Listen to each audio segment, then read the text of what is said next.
বন্ধুরা যে যেখান থেকে দেখছেন সবাইকে স্বাগত জানাচ্ছি ভিডিওতে। আজকে ঢাকা স্টক এক্সচেঞ্জের লেনদেন শেষ হয়েছে। আজ 24শে এপ্রিল ঢাকা স্টক এক্সচেঞ্জে লেনদেন হয়েছে 602 কোটি টাকা, যা গতকাল থেকে প্রায় 30 কোটি টাকা বেশি।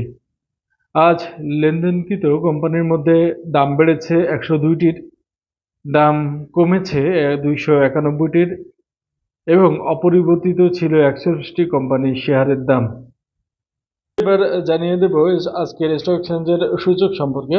প্রথমে ডিএসইএক্স কমেছে 54.6 পয়েন্ট, মোট সূচক 5578.9 পয়েন্ট।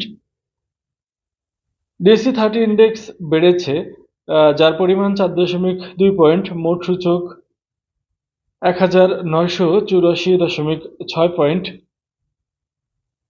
ডিএসইএস কমেছে 6.1 পয়েন্ট, মোট সূচক